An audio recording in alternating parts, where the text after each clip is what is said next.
Welcome to Restore the Glory podcast. I'm Jake Kim. And I'm Bob Schutz.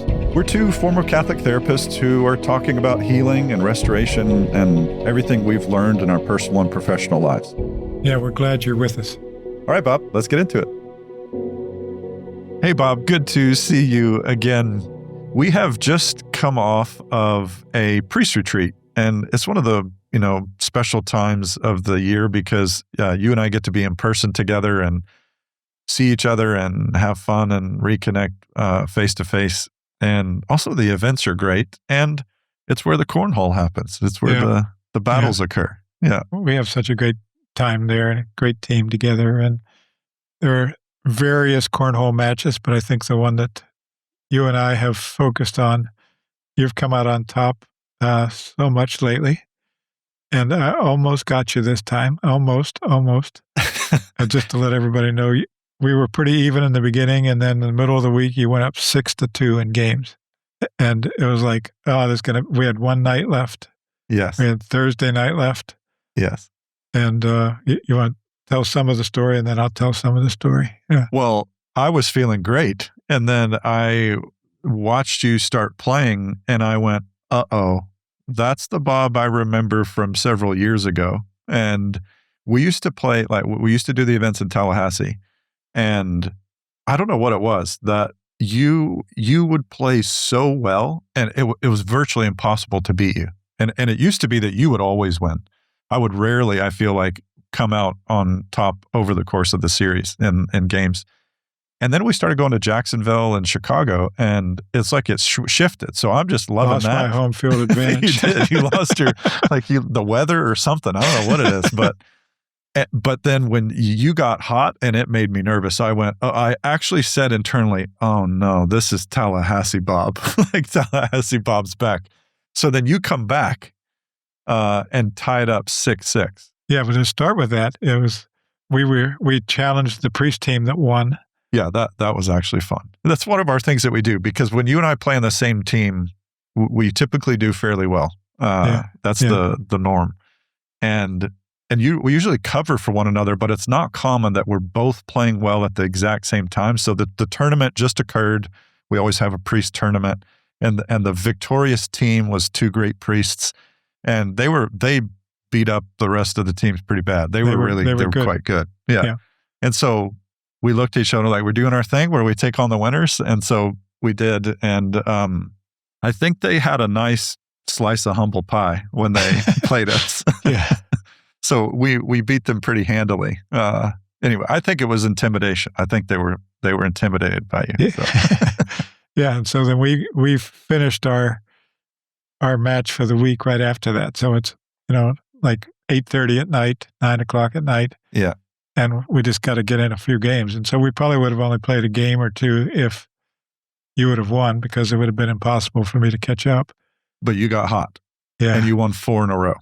Yeah. And you beat me handily in those 4 in a row, which made me, and I was thinking, oh man, can I roll my ankle? Can I can I feign an injury? No, but it got to the final game where it tied 6-6. And then, and then you came through and took it. I don't know why. You still have the belt.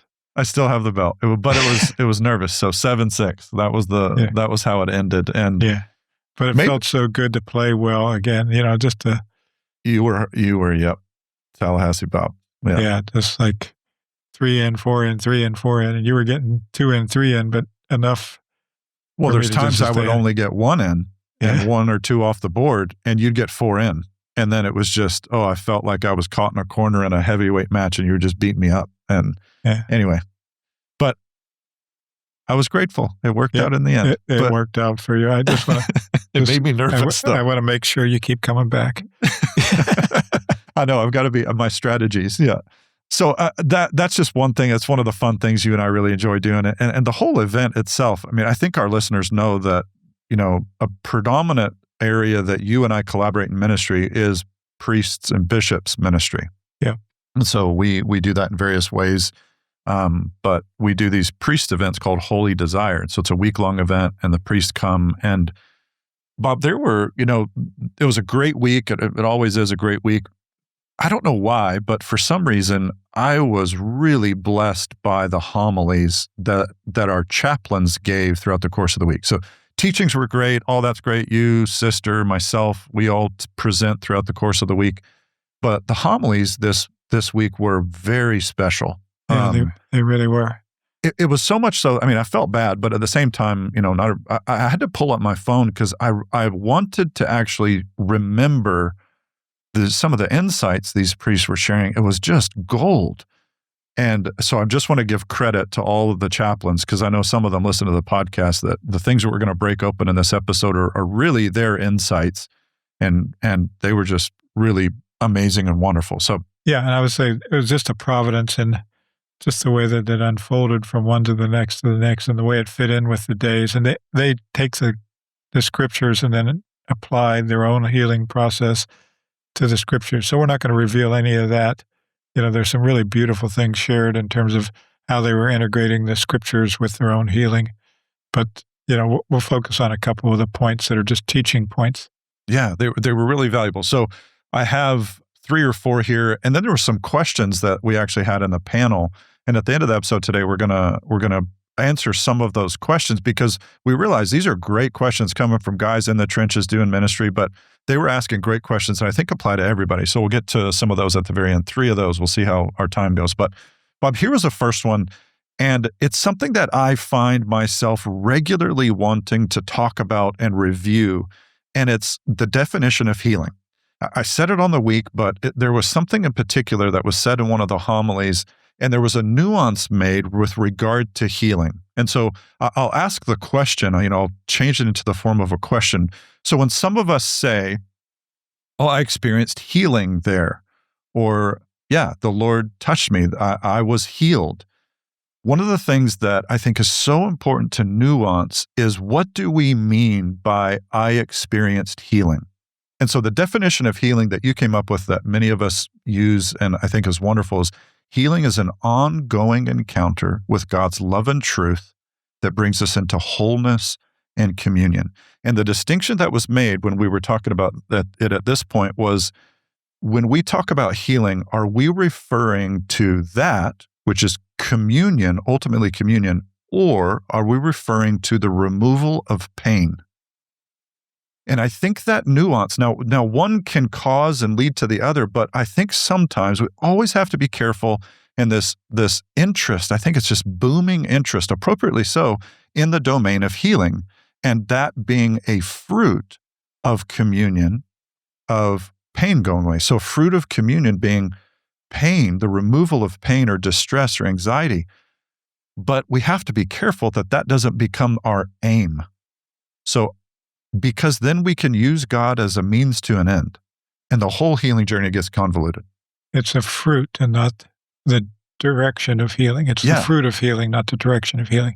So at the end of the week, you sent a quote from Cardinal Ratzinger when he was still a cardinal before he became Pope.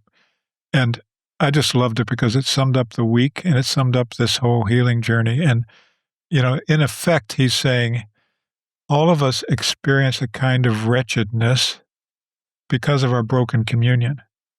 And it leaves us with pain. It leaves us with anxiety. And I'm not quoting that exactly, but he's really describing what the core problem is. The core problem with original sin and with all of our separation is the broken communion. And all of our pain is a reflection of that. And so if we focus on the pain and getting rid of the pain, we can do that with any number of things. We can do that with addictions. We can do that with medications. We can do that with avoidance. We can do that with all kinds of ways, but it doesn't heal us. Yes. Do you think it'd be worth reading the quote? I think it's a great quote. Yeah, I think it really summarizes the work of this podcast. I agree. So how about I'll read it and then just tell me anything else that strikes you about it. So this is for Cardinal Ratzinger. It's in his book, Principles of Catholic Theology, Building Stones for a Fundamental Theology. So here's the quote. But we might also approach the question from the opposite direction and ask, in what does man's wretchedness actually consist? And he says, above all, in his insecurity, in the uncertainties with which he is burdened, in the limitations that oppress him, in the lack of freedom that binds him, in the pain that makes his life hateful to him. Ultimately, there is, behind all of this, the meaninglessness of his existence that offers satisfaction neither to himself nor to anyone else for whom it might have been necessary, irreplaceable, consequential. We can say then that the root of man's wretchedness is loneliness, is the absence of love. It's the fact that my existence is not embraced by a love that makes it necessary, that is strong enough to justify it, despite all the pain and limitations it imposes.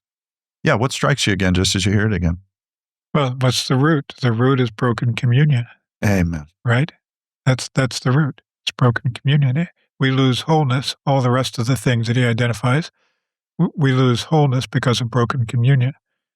And then we suffer pain and uncertainty, which is anxiety and oppression and loss of freedom. And so, again, keeping the focus where the focus needs to be. And I think that's what's critical when we're all, in the healing journey. And this is where, as Pope Benedict, he talks about in the book, Jesus of Nazareth. It's a quote that we reference often. You reference many of your books, that healing is an essential dimension of the entire content of redemption and the gospel. And so healing is essential to the gospel and to redemption. But how? I think, and there's where people go, but he didn't take away my problem. He didn't take away my pain. And we can confuse that the point of the gospel is simply for one of the symptoms of lack of communion, but actually the remedy is communion. And sometimes the pain goes away. Paul talks about it blatantly when he talks about the thorn in the flesh. Whatever that is, what Jesus is saying is that my communion with you that is imparted in grace is sufficient. Your weakness draws us together where you think maybe it disqualifies you or makes it impossible. No, it's your weakness that pulls us together, that creates communion. Like we talk a lot about, Bob, personally. I don't know if we've done a podcast on it, about poverty and your learning through poverty, my growth in accepting poverty and how critical that is to communion and then fruit. Yeah, spiritual poverty, as we're spiritual talking poverty, about. Yeah. Yeah, it's like it's receptivity, right? And Yes. and so some of our poverty are the places in our life where we struggle and suffer and need a savior. What would we do if we had no need of a savior, right? Yeah, we could argue that's what the culture is attempting to do, is remove everything that draws us into our spiritual poverty and into our need, and sometimes literal, physical poverty too, all that together. Yeah, I just think it was such a valuable and helpful insight, and it's something we always have to hold in tension. When I'm pursuing healing, what am I actually pursuing? My problems to go away or intimacy? And it's a subtle thing, and it matters. And we're not saying in that it's not good when your pain goes away. It is good.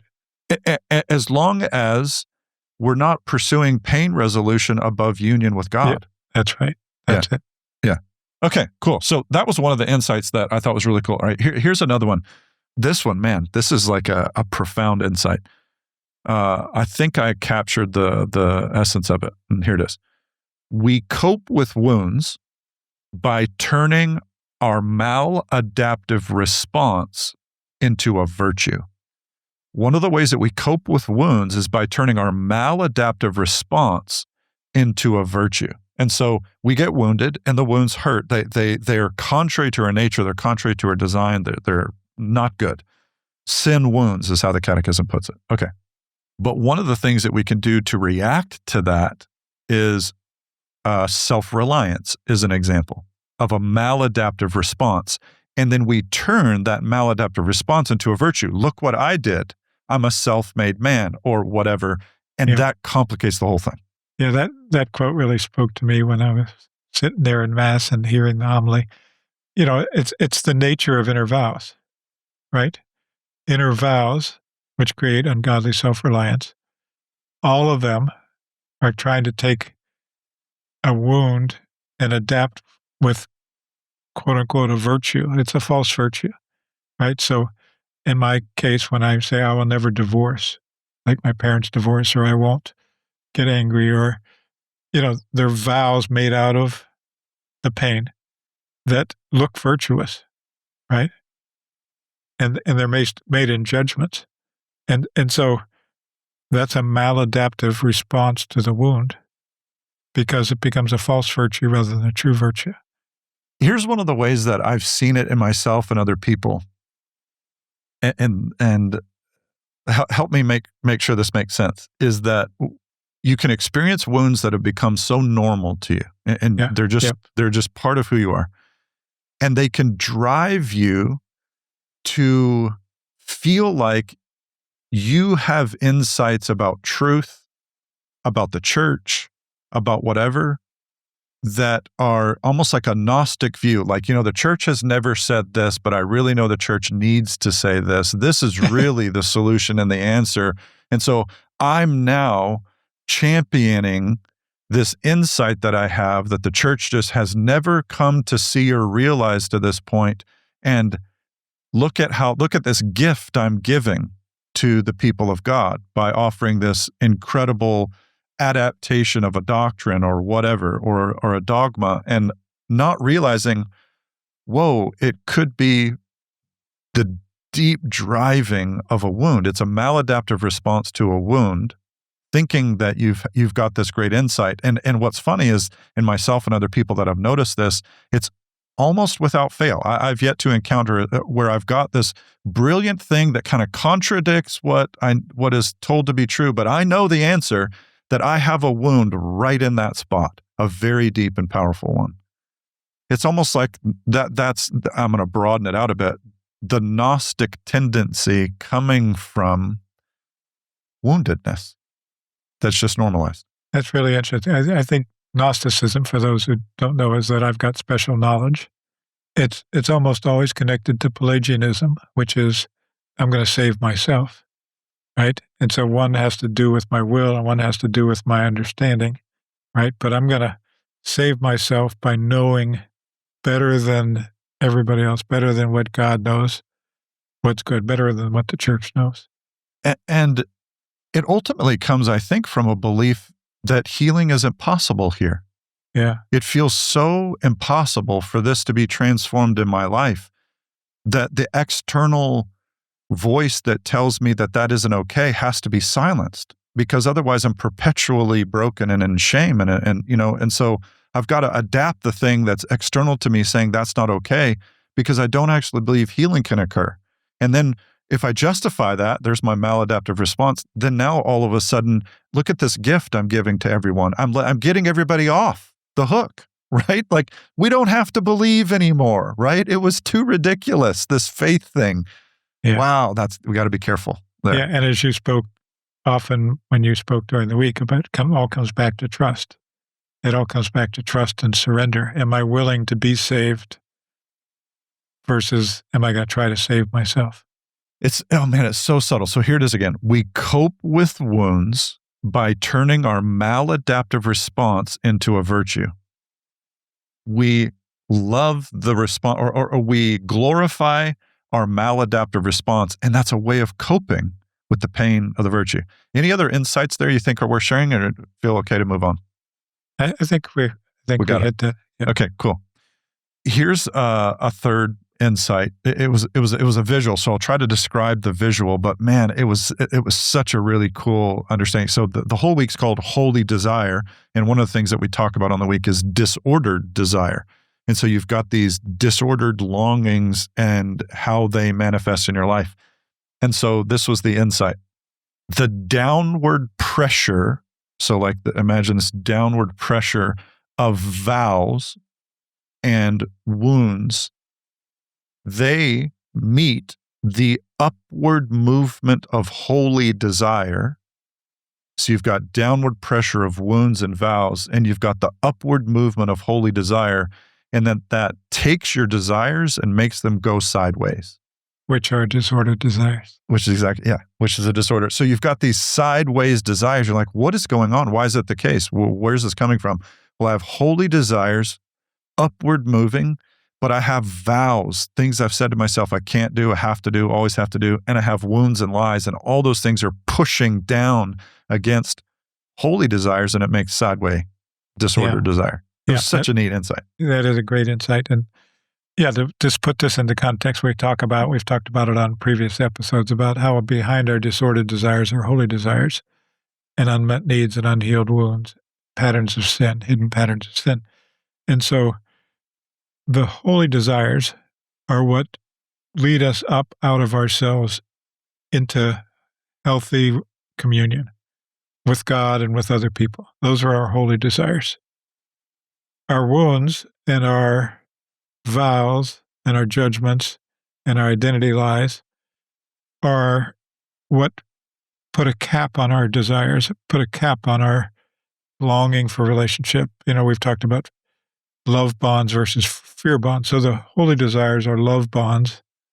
The wounds and the vows and the identity lies are all based in fear bonds. And so when the fear bonds press down on the holy desires, the love desires for love, they come out sideways in terms of unholy desires, in terms of disordered desires. I can see it so clearly. I think one of the simplest examples that I've known in my life is in the area of sexuality. I long for union. I long for connection. I long for deep intimacy, all holy desires. My history has said, Jake, sexual desires are dangerous. Sexual desires are bad. Sexual desires are whatever. And so, in my past, well, I don't trust that I'll actually get my needs met. I don't trust that anyone will love me. Or I'm afraid that someone will reject me. I'm afraid of actually loving well, and I'm afraid of what will happen with that. And so the vow you can make is like, I'm not going to put myself in a vulnerable situation. Or I won't get what I need, so I've got to make sure I get what I need. Self-reliant response. I'm not safe. I'm not, just all those things. And so that vow and that wound that's come down, they clash with those holy desires, and then it comes out sideways. And I would argue this is one of the best ways for me. It helped me understand my own story. Like, why was the addiction to pornography and masturbation so strong? Like, it doesn't totally make sense when when I look back at my story and go, what the heck?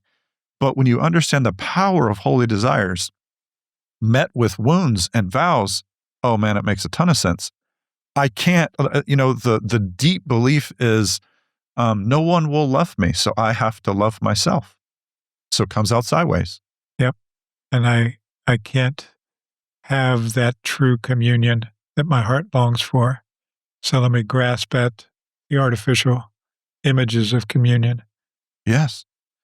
I shared this quote, and it's making me think about this, from Monsignor Lorenzo Albacete. And he says, there's one primordial temptation, and that's God won't satisfy your desires. You have to do that yourself. And so that primordial temptation, and goes right back to the fall, right back to the garden. You can see it in all this, but we can see it in our lives as well, because do I actually trust that God will provide for me? If I don't, then I have a vow and I lie against him that I have to take care of it. Or I see this in marriages a lot. It's their job, my spouse's job, to make me happy. So I have a holy desire for communion, peace, love. I believe a lie. It's your job to make me happy. Well, you don't make me happy, so then my desire goes sideways in all of its various forms. You could link all the sideways stuff to the 7 deadly sins, right? Let's just play that out for a second. So we just did lust. That's how a sideways desire. I'll do gluttony. I know that one. So it's like, it's the same mechanism we just described. So, okay, I'm not doing the sexual sins anymore. Fine. But, oh, wow, I find myself really wanting food or something else to make me feel satisfied. Fill the emptiness. I don't want the poverty like we were talking about earlier. Yeah. And so I do something. So my sideways desire comes out as gluttony. Yeah. As I said, of anger, I have resentment because you're not giving me what I want, because I feel cut off and helpless to get what I want in terms of communion. I mean, ultimately, pride is that one to me sums all of them up. But Anyway, what were you got to say? Envy? Yeah. Envy is somebody else has this, and I'm going to push them down so that I can get it. or I can not feel so bad about not having it. Right. Again, the insight that came out of the week was really helpful because it created this visual, and I just love sideways desires. I was like, man, I know sideways desires. Like that's sin. That's the world. That's the reality. I know them historically in my life. And I think that's something with my story that I have found helpful is that I what I haven't liked that's occurred in the sharing of my story is I think I gave the impression that I'm all better now. You know, I worked through some massive stuff. I'm all better now. And I've more recently really not liked how that's come across because it's not true. And if I'm deeply honest, I've become more aware of other layers of woundedness in my life. Okay, sure, maybe this one domain isn't present, but man, there are other pockets and other dynamics that have gone on in me. And I've struggled with that message of, oh, it's all good now. Yeah. Yeah. There are other layers. There's other sideways stuff. Okay, maybe one sideways one isn't there anymore, but there's other sideways stuff. Yeah. And as you said, it's layers, right? I mean, if we're healing, if we're in a healing process, some of the big stuff that was so destructive gets removed. We get healing at that level. And then we go down to the deeper levels of our heart where the pain is still there, where the broken communion is still broken. And we become aware of, okay, what are the ways that I'm now coping with and having maladaptive responses and disordered desires around this place of my pain that I'm barely conscious of the pain because I'm just acting it out in these ways. Heather had a really cool insight, and I hope this blesses people because, you know, as we journeyed through all those dynamics and areas, she reminded me at one point, she said, Jake, I remember years and years ago, this is before we were even married, we were on a road trip, and I said to her in an honest sharing, I said, you know, I hear people talk about these experiences of God. And I said at the time, I'm not sure what God has actually done in my life. And I said, I know what I've done in my life for me, but I'm not totally sure what God has done for me. And she said that always struck her as just, wow, there's a lot there. Well, looking back at that statement, I was articulating a very core dynamic in me, which was self-reliance or a lack of trust. The struggle to trust that I will be loved adequately, or whatever language you want to put there. So as one dynamic goes away in my life, what it revealed was the other areas where self-reliance is still present. Yeah, and that's all of our story. And that's why, even though, and I've had people come up and share about stories in the book. It's like, why is it I can't have that healing where everything is better? And I said, no, the stories aren't meant for that. The stories are meant for giving hope for places of breakthrough where we've been struggling, but there's still a healing process on the other side of that. Yeah. The analogy I like to say is, what would Lazarus's life have been like on Monday morning? Yeah. Like, he's dead. He's raised from the dead. That's a crazy story, right? Like in the Gospels actually say that the Pharisees wanted to kill him. Like they wanted to kill Jesus and Lazarus. He's a walking testimony. But I think the assumption we have is that, you know, I haven't thought about this theologically. He still had struggles. He still, like the silly thing in my head is he still had to mow the yard. On the next weekend, he's like, oh man, it was kind of nice to be dead. I didn't have to do all this garbage. Anyway, you get the point of like, we can have these massive experiences, but there's still depth, there's still healing that needs to occur. So you got my mind to thinking about how they might cut the lawn back in the years. Did they even have lawns? Yeah. I don't, right. That's okay. Now I'm there with you. Like, there probably some cool mechanism, but did they even have yards back then? Anyway, okay. Totally different thing. We know that they had withered trees because Jesus made some of them. They had trees. That's for sure. We know that. Yeah. They had to trim the trees. Had pruning. Yeah. Yeah, exactly. Yeah. Okay. Last one, insight, then we could get to some of these questions. So this will come from, I'm praying with somebody and they're sharing, and we're having our normal interaction in that time. And here's my internal experience. I'm struggling to actually really get what they're trying to say. And I'm starting to get distracted, and I'm starting to notice, hey, we're, internally, this is what's happening internally. Okay, we're supposed to be doing this process, supposed to be doing this thing where, I don't know, what are we doing? This feels like we're not doing. I thought we were all in agreement. We're doing this thing, this prayer thing. And I'm distracted. I'm not actually attuning very well. And I'm just like, Lord, what's going on here? And it felt to me like the Holy Spirit reminded me of one of the things we mentioned even on this podcast, but goes throughout the week, is what is the good desire that's present? And so in that moment with this priest, and all of a sudden I went, oh, I see what they want. I see the good desire intermixed with all the stuff that's going on in our time together. And I went, oh. And all of a sudden, I felt settled in my care for them, because what was hard to see earlier, or maybe it was confusing or I was judging, became clear when I realized and pondered for a moment, what's the good desire that they have? And then I could meet them there in that good desire. It didn't come out as a good desire. It didn't look in the moment like a nice, clean, clear, oh, will you love me? Like it just, right? In this sweet, like, invitation. No, it came out messy. Yeah. But when I was able to pause and see that, oh man, that was so helpful for me to be able to go, oh, I get what you're looking for. And then it dawned on me, gosh, this happens all the time with me, with other people, in my marriage, in my parenting, in my ministry, in my community, in my relationships. I miss the good desire, and then I get frustrated, and then we miss each other. Yeah, I mean, that's a life-changing insight if we could live from that place. Yeah. Like, first of all, within ourselves. Okay, why am I doing what I'm doing? What's my holy desire? What am I really looking for? But then with all of our relationships where we're getting frustrated or we're having conflict or we're feeling disconnected, what is the holy desire of the person right across from me? Like, what's my wife's, what's my children's, what's my friends, what's my family members, what's my parents' holy desire? It bonds you to them. Yeah, immediately. Yeah, immediately. Because when you get at those holy desires, those deep holy desires, you know them in yourself.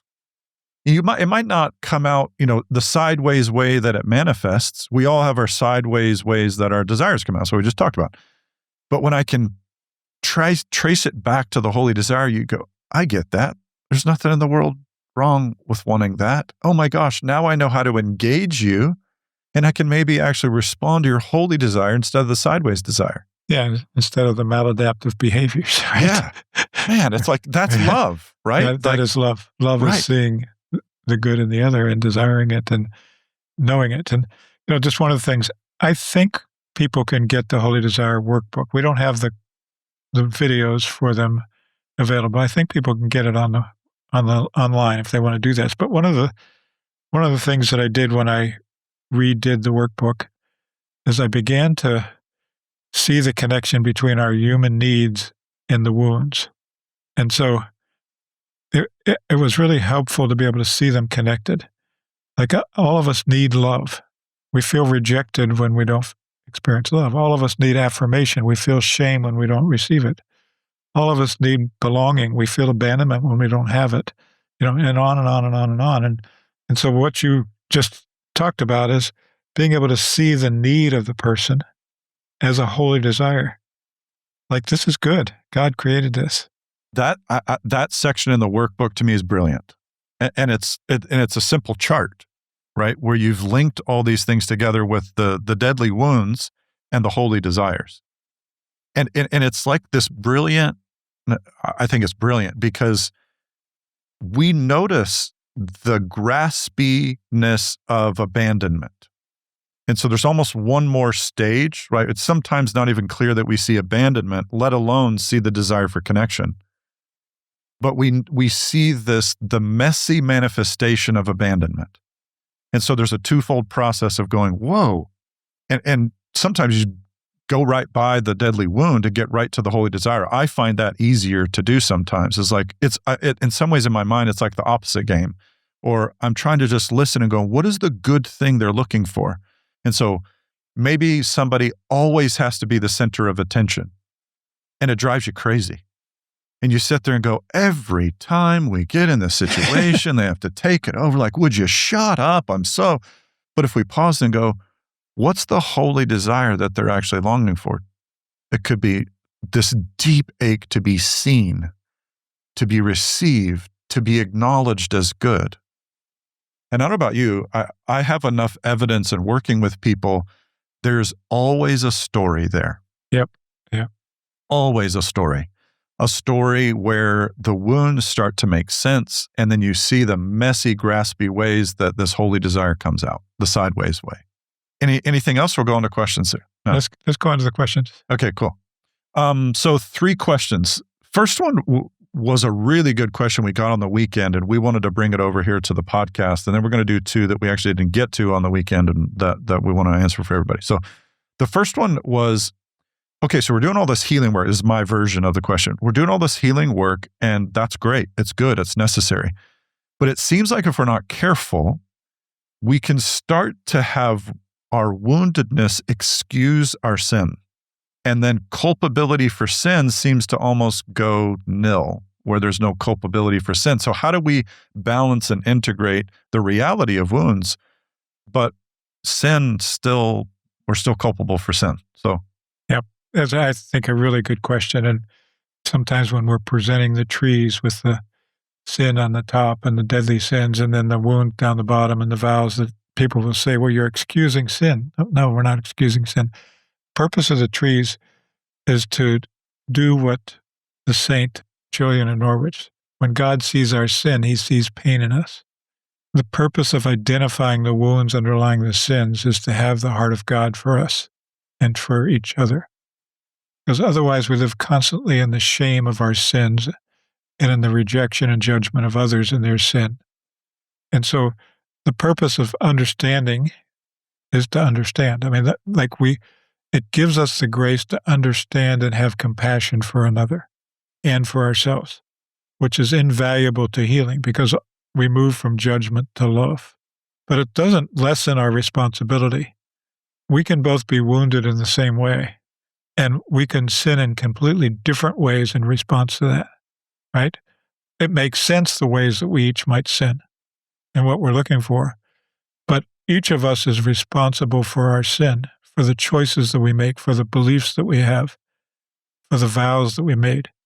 You know, so many times the reason why we do that work is the judgments and the vows are the underlying sins that result in these sins that are fruit. And so we need to look at not just the wound, but the judgment's a sin. The inner vows is sin. It's an ungodly self-reliance.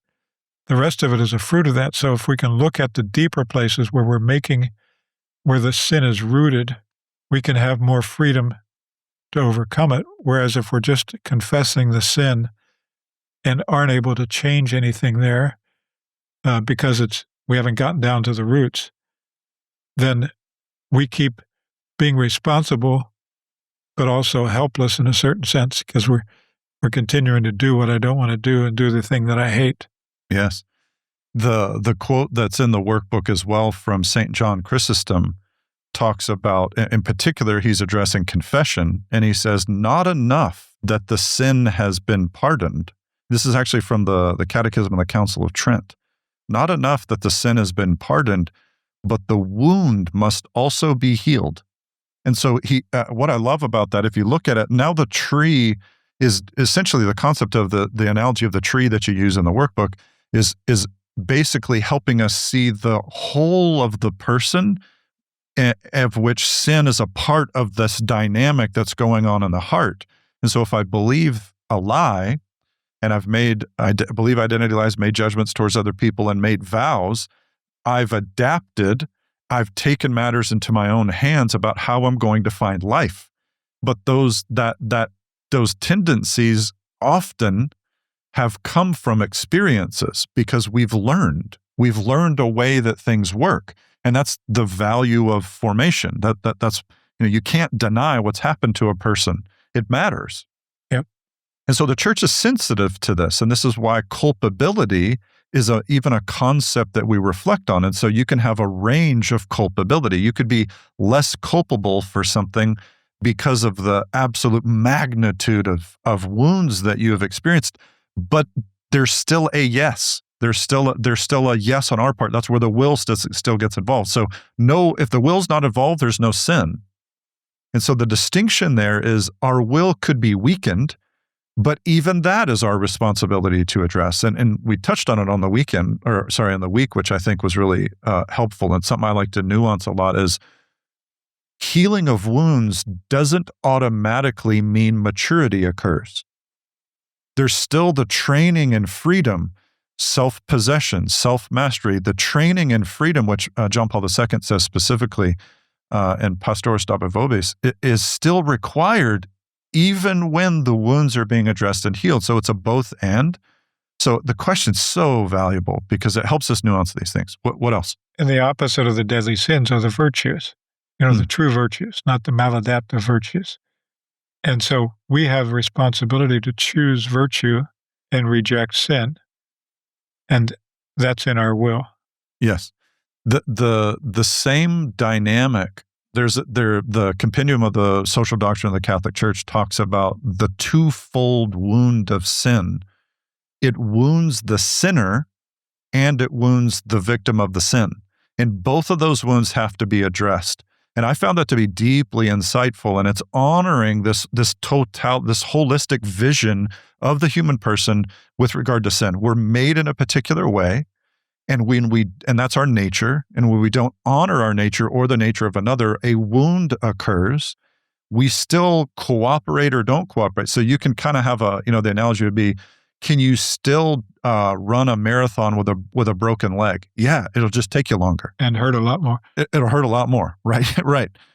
And what's interesting is the inspiration of observing someone running the race, even though they have deep brokenness, is wildly inspiring versus the one who's perfect, right? There's something beautiful about the perfect runner. There's also something beautiful about the broken runner whose sheer resolve. And there's that video we show sometimes of the dad who comes and helps the boy with cerebral palsy, run the races. Beautiful. Yeah. And there's the analogy of the Christian life right there, where our capacities fall short and the Lord carries us, but there's still a cooperative element. To the degree that we can cooperate, it matters. Maybe we can attach that to the notes. To the show notes, yeah. It's Rick and Dick Hoyt is it, and you can find it online. It's really good. Okay, cool. So 2 other questions here. How are we doing? All right, good. We're good for time. Okay. This one I thought was just a really brilliant insight. Very simple question. What's the difference between a soul tie and enmeshment? Thought that was really nice. That is. It's really a good question, and I'm not sure I have a clear answer to it. Okay. Well, let's take stabs at it. I would say that enmeshment almost always has some kind of a soul tie associated with it. That's good. Because enmeshment is an over-focus on somebody else's relational space, if you will. Enmeshment is getting into somebody else's stuff, right? And taking a false kind of responsibility in that stuff, or letting somebody else take a false kind of responsibility for our stuff. That would be one example of an enmeshment. And I would say that's a soul tie. Yes. What would you say? How about explain a soul tie, and then let's go back to enmeshment. Yeah. So a soul tie is an unhealthy attachment. So it's an unhealthy relationship based in wounds or based in sin or based, so for example, a sexual relationship outside of marriage is an unholy soul tie. It's an unhealthy attachment. A controlling parent with a child is an unholy soul tie. It's an unholy bond. The relationship between mother and child is holy. Sexual relationship is holy, but it's in the right context. It's without sin. It's without wounding, right? And somebody that, like smoking cigarettes with my brother when I was younger or drinking with him became an unholy in that thing. Not that my relationship with my brother was an unholy bond, as an example. Yeah, what I like about what you're nuancing there is our nature is made to bond. We are relational, and we bond deeply. You can actually bond at the level of the soul, right? And so there's a little bit of anthropology that's necessary there. So, you mean if I have a sexual relationship with someone, that's just a physical thing? No, that's impossible, because as a human being, you aren't just physical. You don't just have a body. And so bonds occur physically and spiritually. So soul tie is this way to describe a bond between two people. And often, I've never heard of soul tie described in a positive sense. So I've only heard it described in a negative sense. So the word is kind of a word that comes out of maybe more of the inner healing world that's, in more recent history. So I've never heard of soul tie like the church fathers talking about a soul tie. I haven't researched a lot, but the point I'm getting at. Yeah, I would say they would use an unholy attachment, maybe. Unholy, yeah.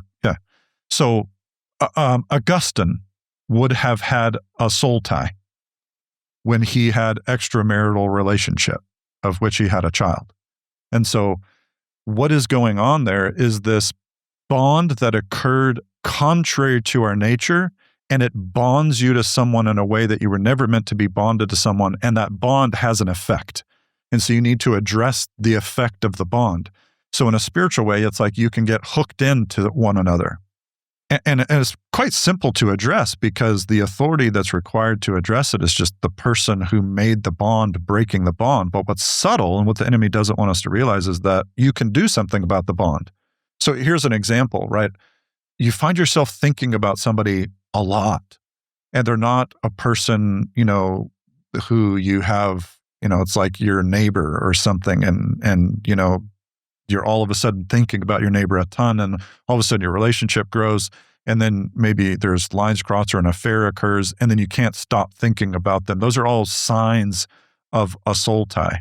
And so that needs to be broken on the spiritual level as well as the physical level. So enmeshment, to me, is a psychological dynamic that speaks about a lack of healthy differentiation, where my existence, I need the other person to be okay. And our relationship, usually you talk about enmeshment, it comes out, I think, not Bowlby's theory, but Bowen's family systems theory. I think that's where it comes from. Well, I think it was originally before that, but certainly when we studied that, he talked about that a lot. Yeah. And so you used, I think, a really good example of a parent-child.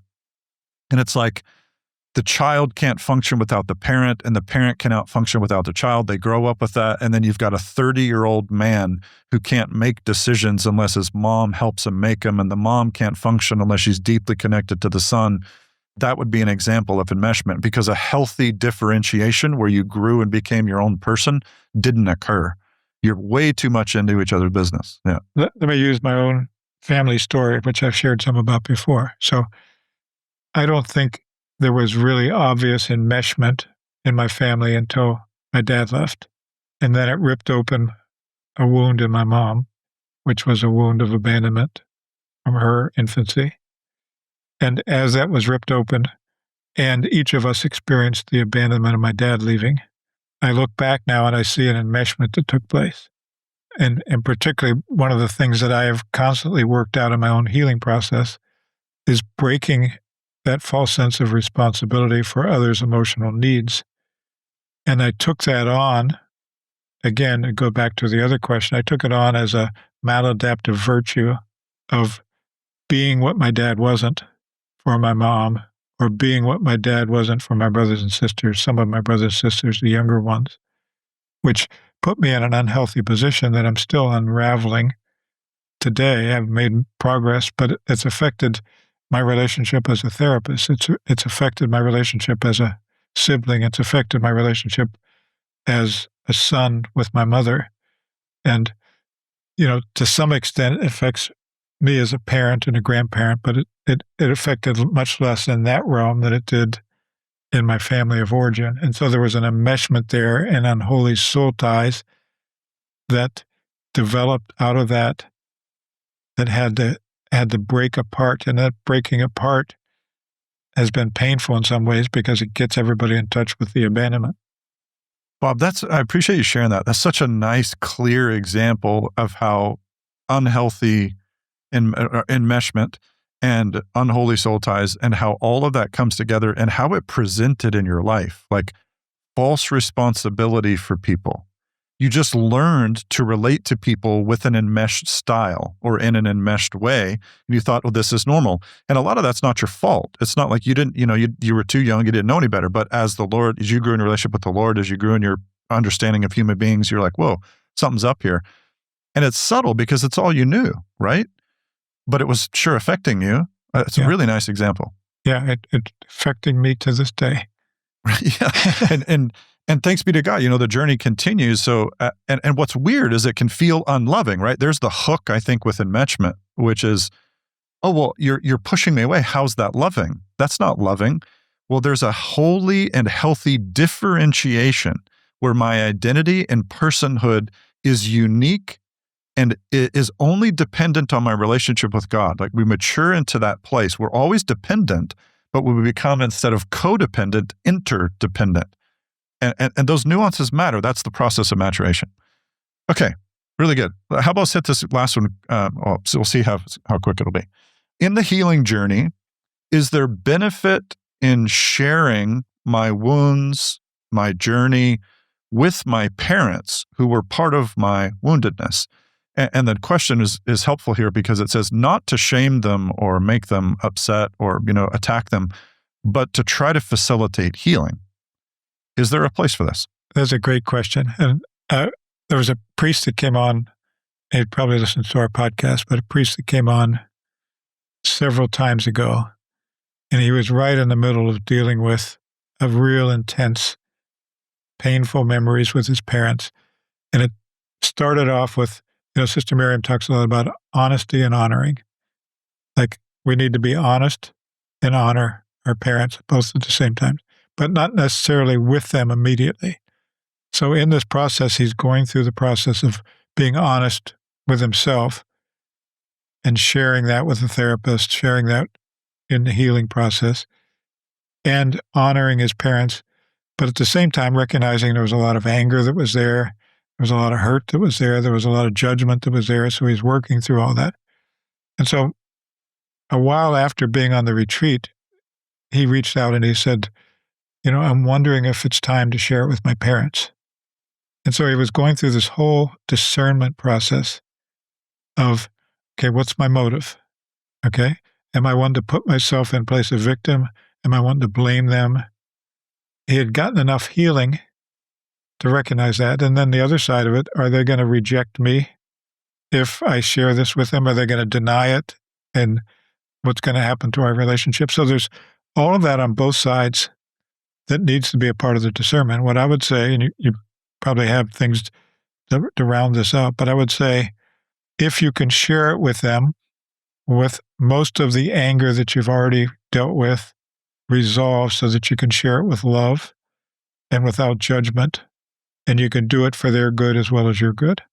And secondly, do you have enough healing where if they don't receive it, you're still going to be okay. You're not going to need their approval or need their affirmation or need their agreement or need them to work on it, that you're going to be okay whether or not they react to it. You're doing it as a gift of love for yourself and them and ultimately for God. Those are the things I would say. Bob, I don't think I could add anything. Just there's stories that I could share in my personal life as well as professional life where, I've accompanied people in that decision, but I think you hit all the points. And just to reiterate, the nuance of the good, that's the primary dynamic. And then the second thing it's so valuable. God bless this priest for his journey and his awareness and his intentionality. What's my motivation? And to be patient in that discernment, because you can have emotional movements that you need to discern over time instead of reacting to them. And the choosing of the good of the other is the most loving thing to do, and that's actually healing. That is. When I choose to love my parents who have hurt me, and a piece of that is forgiveness, a piece of that could also be boundaries and not interacting with them because they're very unsafe. Like all of those, the good of myself and the good of the other has to always be held together in love. But if I choose to go in because I think it could be good, I also have to be very careful about my motivation. Yeah, I love that. Do I want to be a victim? Am I wanting to crush and destroy them to somehow get some type of healing for myself by shaming them? Or all that has to be settled, because you don't want to do back to them what was done to you. You're just perpetuating the wounded cycle. Yeah, and I could say within my own healing journey, I tried to, when my healing journey really started to move, I tried to address things with my dad, and he wasn't ready. Right? How did you know he wasn't ready? Like, can you just give us his reaction? Okay, good. I actually had a video of a healing process that involved him that I showed him, and he just wasn't able in a place where he could do it. Later on, he went through that same healing process. Oh, wow. Okay. Yeah. But, it was a men's retreat 5 years later where he was ready to talk about it. Another 5 years after that, he was ready to really hear the pain that was behind that. Just it took his own spiritual growth and his own healing process. And then when he started entering into his own healing, and I could pray with him, it was a beautiful evolution, but it was 25 years worth of evolution. And there had to be God's timing with each of it. And early on, I made the mistake of trying to grasp at it. I really learned, didn't help him or me or anybody else in the family. With my mom, similarly, there were things she was ready to face and things that she wasn't ready to face. And it just took time. I think there's such beautiful wisdom there. And all of it, what I even like about the question is it's for the purpose of healing and communion. And so the answer might be no. Okay, but the fact that you even considered it and you're considering the unity and healing of your family, your community, I just think that's really healthy. So, well done to that priest. That's really inspiring. Yeah, and by the way, when he met with them, it was a beautiful experience. And he's had a lot of healing since then. Wow. It's something that I think it's a fair spot for me to be able to say. It's one of the things that I have a lot of respect for my parents. I'm a public figure. I talk pretty transparently about my story and my life. My parents are incredible people. And in this regard, they have taken such a path of humility.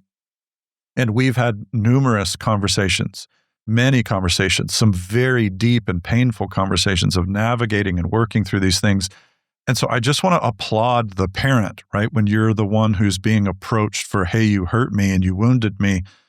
Gosh, that can be deeply purifying. And so my parents have been incredible with that. So I just want to bless them and thank them. Yeah, that is such a gift to have that. And not everybody has that. And I know before I wrote any of my books, I would share the first person I shared it with was my parents. Wow. And get their approval. And it was such a gift for them to have that much love and healing, be able to say, yes, you can share all of that. I want other people to experience. Yeah. And it's incredibly healing when, as the parent, you receive that well, because you get in a way to repair maybe things that happened decades ago. And that repair process, it can be healing to receive the wounds that you inflicted and respond differently. It's a really beautiful opportunity. Yeah. Our next guest, who I won't give away, just finished a book with us, and it's his life story. And the last thing he did was bring it to his dad. And it was so beautiful the way that his dad responded. That's a great segue. So I think, Bob, just in summary, awesome event with the priests. So Holy Desire. So priests out there who are listening, this a good flavor of just various, we gave you a little bit of a snippet of things that go on the week. It's just such a blessed and special time.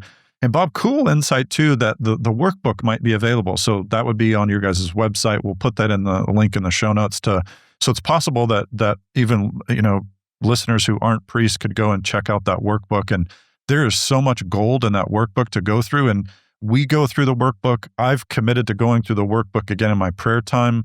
There's journaling questions. There's just so much there that's available. So I'm hoping that that's the case, that people can get access to that. So to all the priests who were there, it was great to be with you guys. We love you and we look forward to doing the next one. And to our listeners, thanks. We appreciate you. And we hope this episode blessed you. We'll talk to you again soon. Thank you so much for listening to today's episode. If you want to go deeper into the journey of healing and restoration, consider partnering with us on Patreon, where you'll gain access to exclusive content just for patrons. Simply go to patreon.com/restorethe glory.